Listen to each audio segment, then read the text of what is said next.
Então, voltando aqui, estávamos falando então do carbono grafite se transformar em carbono diamante.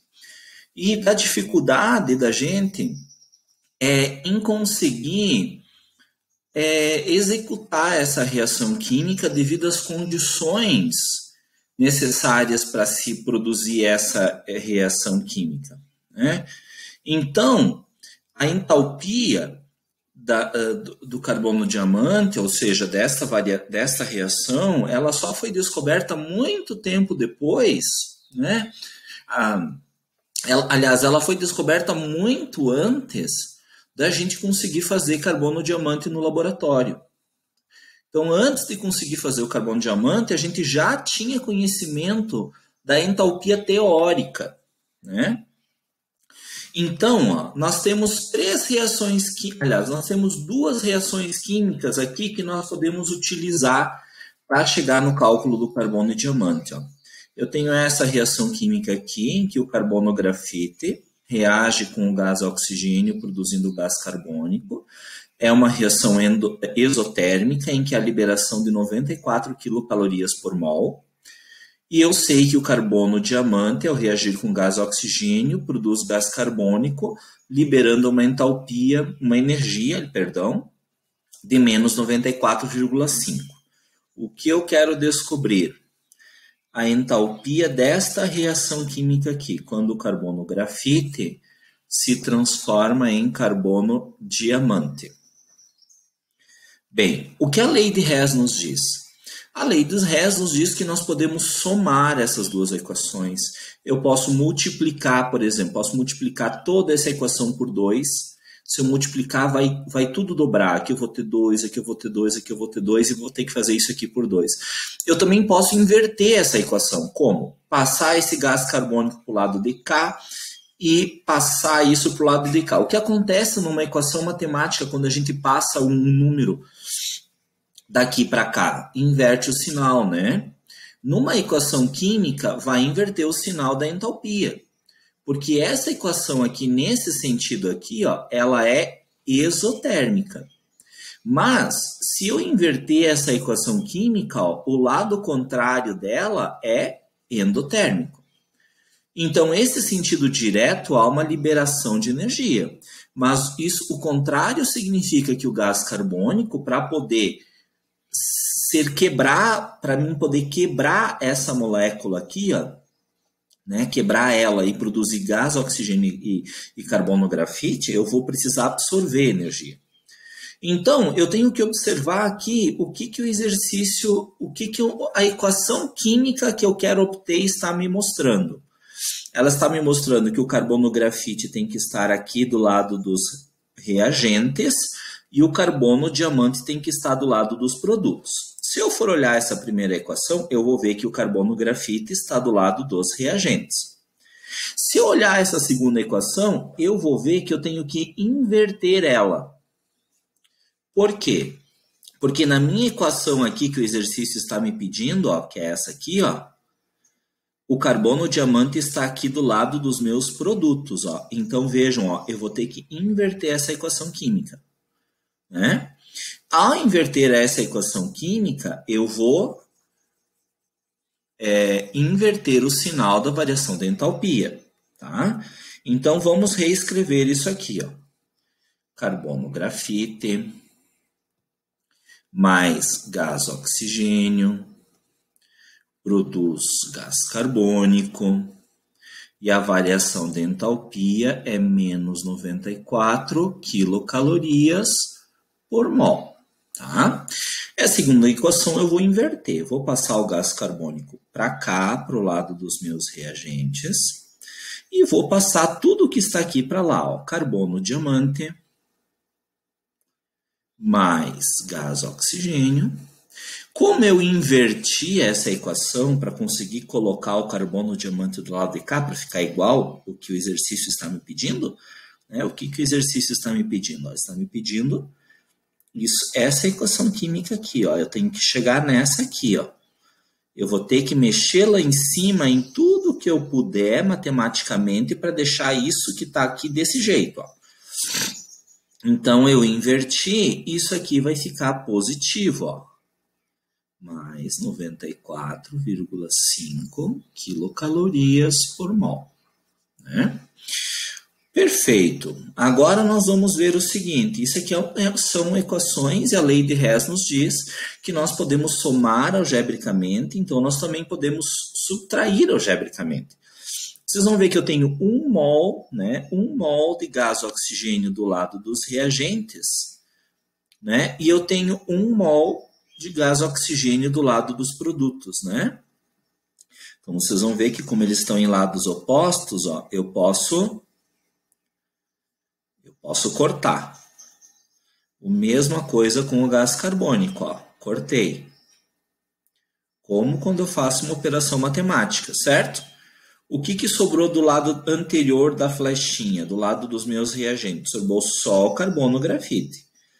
E o que sobrou do meu lado de cá, direito das flechinhas? Sobraram apenas os meus produtos. Como é que eu vou calcular a variação de entalpia? Ora, a variação de entalpia vai ser menos 94 mais 94,5. Né? Ora, eu tenho menos 94, isso aqui vai dar mais 0,5 quilocalorias por mol. Ou seja, qual que é a variação de entalpia desta equação química? Opa.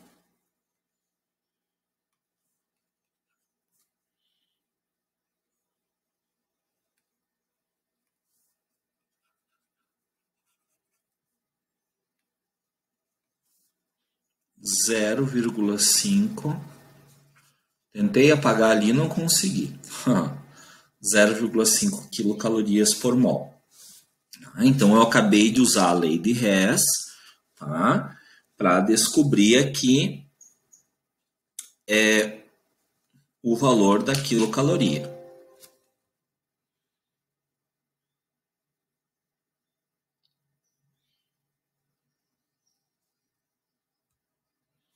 Então, vamos fazer algumas considerações, tá?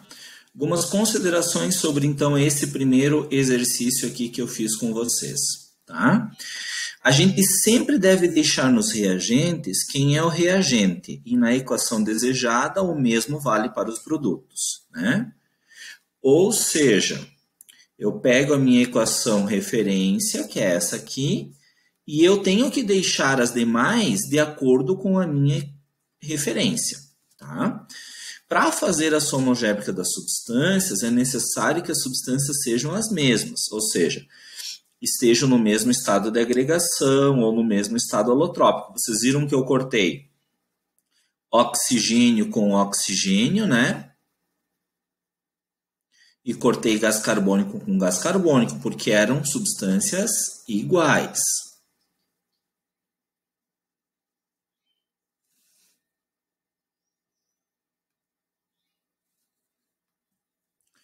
E trata-se, então, de uma reação endotérmica, pois o ΔH, a variação de entalpia, foi positivo, tá? Então, vamos fazer um segundo exemplo aqui com vocês. Tá? Durante a produção industrial do ácido sulfúrico, são necessárias as seguintes etapas intermediárias: combustão do enxofre e oxidação do dióxido de enxofre. Então, a combustão do enxofre, a combustão é uma reação química com o gás oxigênio, né? Houve a produção de 2 mol de um outro gás chamado trióxido de enxofre. Tá? E aqui nós temos, então, a oxidação do enxofre, né? O enxofre reage com o oxigênio produzindo dióxido de enxofre. As duas reações liberam muita energia, né? Claro, aqui eu tenho mais mols envolvidos, mais energia liberada, né? Determine a entalpia padrão de formação do trióxido de enxofre de acordo com a reação abaixo. Vejam vocês, ó, eu quero descobrir a entalpia de formação, ó, desta substância química aqui, né? Para isso eu vou usar a lei de Hess, né? o que que eu posso observar aqui? Né? Eu posso observar que eu tenho o SO2 aqui do lado dos reagentes e o O2 do lado dos produtos, certo? E o SO3, aliás, do lado dos reagentes e o SO3 do lado dos produtos. Então, a primeira coisa que eu vou observar é que aqui em cima, nessa minha equação, o SO2 está do outro lado, ele está do lado dos meus produtos. Então, eu tenho que mudar isso aqui. Eu tenho que fazer esse SO2 vir para cá, como está aqui, ó. E o SO3 já está no lugar certo. Então, a primeira coisa que eu vou fazer é isso, tá? Eu vou inverter. Então, eu vou escrever aqui embaixo, ó, 2S sólido mais 3O2 produz 2SO3 com a variação de entalpia de menos 791,44 kJ. E aqui eu vou inverter, vou botar o SO2 para cá, tá? E vou passar o enxofre mais o gás oxigênio para cá. E o que aconteceu com esse valor de entalpia? Como eu inverti, passou a ser positivo. Né? Agora vamos ver. A equação que eu quero chegar é essa aqui, ó.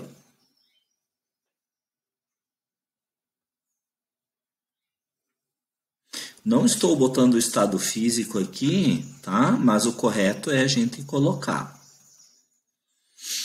Então, vamos ver. Eu tenho que ter 2 mol de SO2, estão vendo?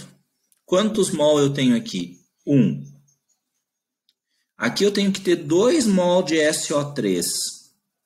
Eu tenho 2. Como aqui na minha equação que eu quero obter, que é essa aqui, ó, eu tenho 2, e aqui assim eu não tenho nada, eu vou ter que multiplicar toda essa equação química aqui por 2. Toda ela. Então, SO2 vezes 2 dá 2. O S vezes 2 dá 2S. Oxigênio vezes 2 aqui dá 2. E esse 296,83 eu vou ter que multiplicar também por 2, tá? O que vai nos dar um valor de mais 593,66 kJ, tá? Bem, agora sim eu vou observar, né, que eu posso cortar as substâncias iguais em lados opostos. Então, eu tenho 2 enxofre aqui que eu posso cortar com esses 2, ó, né? O SO2 eu não posso porque aqui é SO3, são coisas diferentes. Mas eu posso cortar esse 3 com esse 2 e vai sobrar 1 mol aqui de gás oxigênio, né? Porque aqui tem mais do que aqui. Então eu cortei 2 daqui com os 2 daqui e sobrou 1. Vejam vocês qual foi o meu resultado. 2SO2, né, que é aquilo que eu quero, mais o O2, estão vendo? Que é esse aqui, ó. Tá? Que produziu 2SO3. Ó. E a minha variação de entalpia, como é que eu vou obtê-la? Fazendo uma continha de soma. Né? Eu vou somar aqui. Opa, vai ficar essa cor. Menos 791,44 mais 593,66. Vamos ver quanto é que dá isso.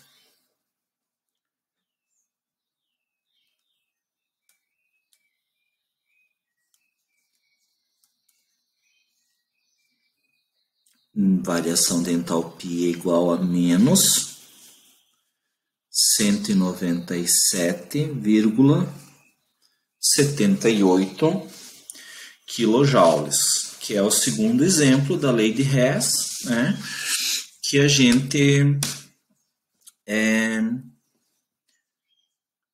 gente chega